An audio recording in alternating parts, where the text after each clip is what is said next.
Good morning everyone. आज हम अपने रिवीजन करने वाले हैं।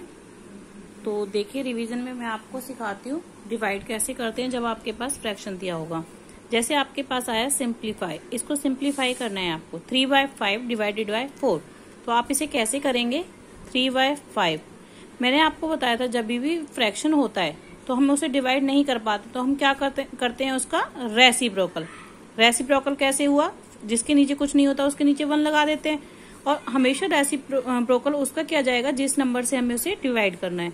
देन इसको आपस में मल्टीप्लाई करेंगे 3/20। इस तरह से आपको सॉल्व करना है। अगर आपको ऐसे ही कोई सम मल्टीप्लाई में दिया हुआ है तो देखिए कट हो रहे हैं आपस में, नहीं अगर नहीं हो रहे हैं तो आप मल्टीप्लाई कर दो, अगर कट हो रहे हैं तो इसे कट करो। 2 1 2, 2 5 10। ध्यान रहे जब आप कट कर रहे हैं तो न्यूमरेटर और डिनोमिनेटर दोनों को एक ही टेबल से कट करें। ऐसा नहीं है कि एक न्यूमरेटर को आप किसी और टेबल से कट कर रहे हैं और डिनोमिनेटर को किसी और टेबल से, ठीक है। एक आपके इस टाइप के सम आएंगे sorry, product of a number and 8 is 16/25। Find the number. इसका मतलब समझिए पहले क्या है। प्रोडक्ट ऑफ अ नंबर, एक तो नंबर है और दूसरा 8 है, जिन दोनों का प्रोडक्ट मतलब मल्टीप्लाई करने पर इतना आंसर आता है। एक्स लेट कर लिया हमने, एक नंबर तो एक्स है क्योंकि हमें इसका नहीं पता क्या है, दूसरा 8 है, इन दोनों का प्रोडक्ट किया, हमारे पास नंबर आ गया 16/25। आप एक्स निकालना है आपको क्योंकि उसने कहा find the number.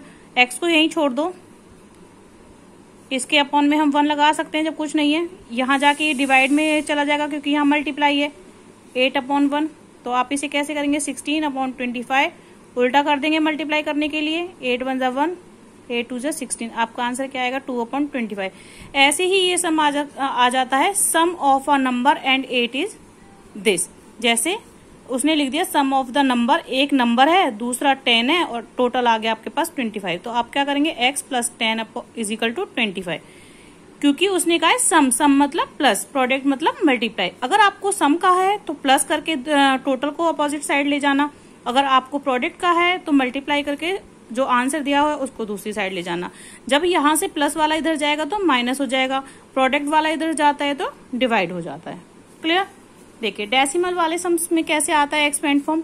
Expand form आप नंबर को तो सभी को पता है कि कैसे करते हैं। अब देखिए डेसिमल में जो डेसिमल के जस्ट बाद होती है उसके अपॉन में लग जाता है 10, 0 का 0 ही आएगा। 3/, अब 3/, क्या आना चाहिए? 100 या 1000? 1000, क्योंकि ये 3rd डिजिट हो गई है इसकी। तो इस चीज का आप ध्यान रखिएगा। इसी में 6/10 को हम क्या कहते हैं? 6/10 + 0 + 8 1000। दोनों तरीके से समझाया था ना मैंने, इस तरह से आपको इसे रिवाइज करना है।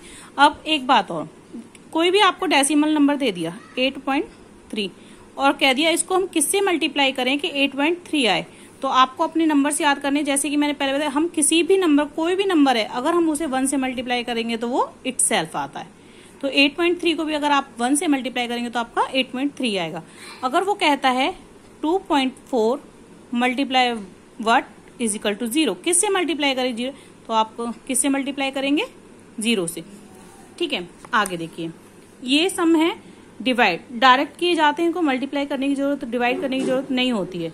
मैंने आपको बताया था जब 10 100 1000 0 वाले डिजिट से उसे मल्टीप्लाई डिवाइड होता है तो सिर्फ हमारा डेसिमल मूव करता है।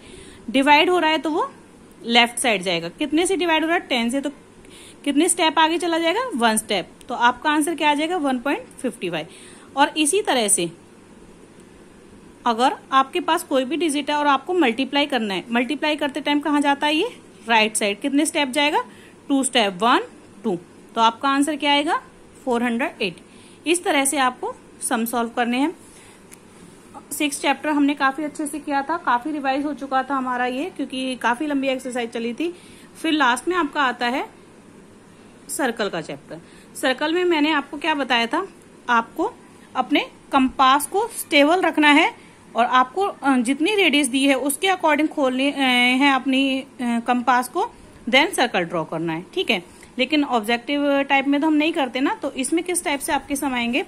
आपको डायमीटर दे देंगे, आपको रेडियस फाउंड करनी है, तो आपको इसका फॉर्मूला पता होना चाहिए। रेडियस निकालने का फॉर्मूला होता है डायमीटर अपॉन 2, डायमीटर है 8/2, आंसर आ गया 4 सेंटीमीटर।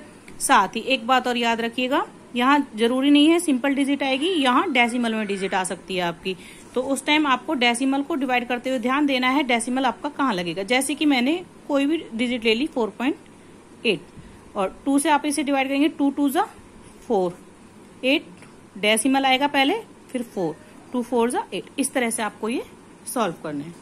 और अगर आपको रेडियस दे दी जाए, कर पाएंगे आप? फिर अगर आपको मैंने रेडियस दे दी 6.3 सेंटीमीटर, क्या आप डायामीटर निकाल सकते हैं उसका?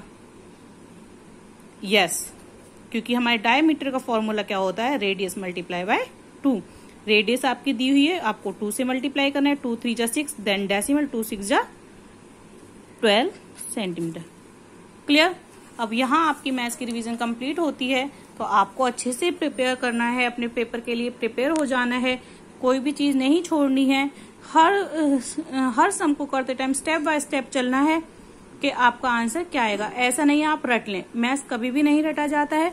मैथ्स को आप पेन कॉपी लेकर बैठे और उस पर सॉल्व करें, और जब एग्जाम हो तो एग्जाम से पहले भी आप प्रिपेयर हो जाएं कि आपके पास में आपकी book PC notebook and pen होना चाहिए, क्योंकि आप उसे सॉल्व करके देखेंगे तभी तो आंसर फिल करेंगे, डायरेक्ट थोड़ा ना कर सकते हो। ठीक है? Okay, thank you.